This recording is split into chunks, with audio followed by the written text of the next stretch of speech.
بسم اللہ الرحمن الرحیم۔ میں ہوں عظیم الرحمان صدیقی اور چینل آپ کا اپنا عظیم نامہ۔ ایک اداسی کی فضا ہے اس وقت اس قبرستان میں، خاموشی ہے، تنہائی ہے، لیکن آج میں اس قبرستان میں آیا ہوں ایک عظیم انسان کی یادیں لے کے۔ اس کی یادیں میرے ارد گرد ہیں اور 22 اگست آج اس عظیم شخصیت کی یوم پیدائش ہے، جس نے اردو ادب کو نئی جہتیں عطا کی، جس نے ادب کو ادب سے نکال کے انسان کی آزادیوں کے لیے استعمال کیا، انسان کی آسانیوں کے لیے استعمال کیا، جس نے اپنے بے پناہ علم سے، بے پناہ فکر سے خود کو مغرور نہیں بنایا اور اپنے الفاظ کے کوڑوں سے انسانوں کو زخمی نہیں کیا، بلکہ اپنے الفاظ سے انسانوں کے زخموں کو سیا اور پھر وہ لوگوں کے محبوب بابا جی بن گئے، اور وہ تھے بابا جی اشفاق احمد، اردو کے بہت بڑے رائٹر، بہت بڑے ناول نگار، بہت بڑے ڈرامہ نگار اشفاق احمد، جنہوں نے پاکستان میں اپنے وجود کا احساس دلایا اور اس حد تک احساس دلایا کہ آج بھی لوگ ان کو یاد رکھ رہے ہیں۔ اور کیا چیز تھی کہ وہ ادب برائے ادب کے قائل نہیں تھے،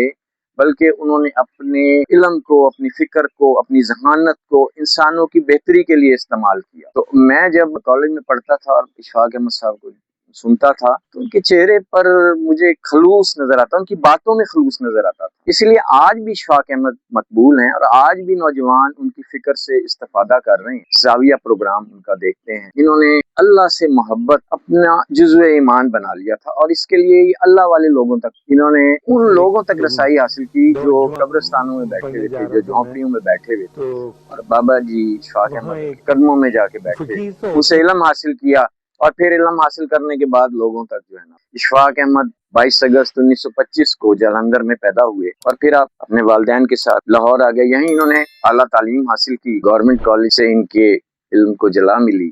ریڈیو کے پروگراموں کے ذریعے لوگوں تک اپنی آواز کو پہنچاتے رہے، اپنی فکر کو پہنچاتے رہے۔ پھر ان ناول نگاری میں گڈریہ ناول لکھا، پھر ٹیلی ویژن میں اشفاق احمد صاحب نے بڑا کام کیا اور ان کے جو اور ڈرامے کے نام سے ان کے ڈرامے آتے تھے، وہ ڈرامے دیکھنے کے بعد آپ کو بھی سبق ملتا تھا، آپ کے اندر ایک ہلچل پیدا ہوتی تھی، آپ کو انسانی مسائل کا علم ہوتا تھا اور ڈراموں کے ذریعے۔ تو اشفاق احمد صاحب پھر زاویہ پروگرام شروع ہوا۔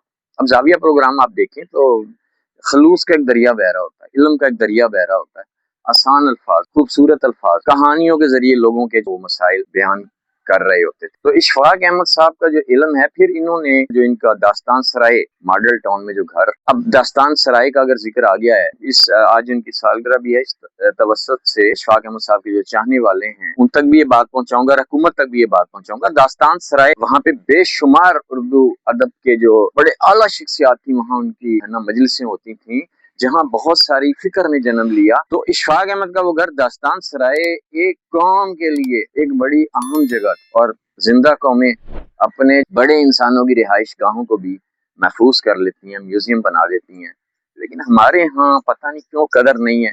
تو سنا ہے کہ اشفاق احمد صاحب کی جو رہائش کا داستان سرائے وہ فروخت ہو گئی، حیرت انگیز بات ہے، اور ابھی بھی میں نے معلومات لی تو ابھی وہ اس حالت میں ہے۔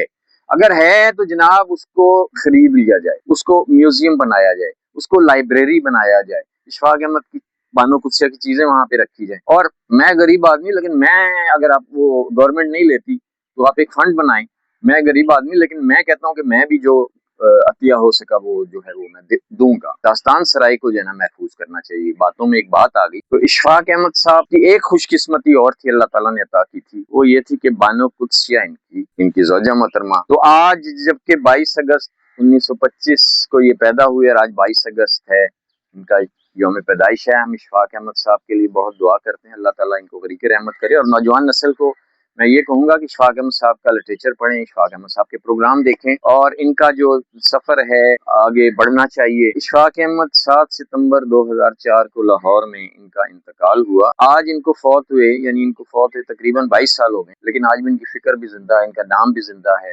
انسان چلے جاتے ہیں، ان کے افکار، ان کی تحریریں، ان کی باتیں، ان کی سوچ جو ہے وہ زندہ رہتی ہے۔ یہ جو ہمارا پروگرام اشفاق احمد پہ ہے، آپ اس کو آگے پہنچائیں۔ عظیم نامہ چینل آپ کا اپنا چینل ہے، اس کو آگے پہنچائیں، لوگوں تک پہنچائیں، تاکہ ہم اس فکر کو عام کریں۔ تو اشفاق احمد کو جی ہم سلام پیش کرتے ہیں، اپنی زندگی کو بامقصد بنایا، مرنے کے بعد بھی اپنا اثاثہ، علمی اثاثہ چھوڑ گئے ہیں جو قیامت تک چلے گا، اور اشفاق احمد صاحب کی جتنی سوچ اور فکر ہے وہ دین اسلام کے تابع رہی۔ اشفاق احمد صاحب کی تحریریں انشاءاللہ زندہ۔ اللہ حافظ۔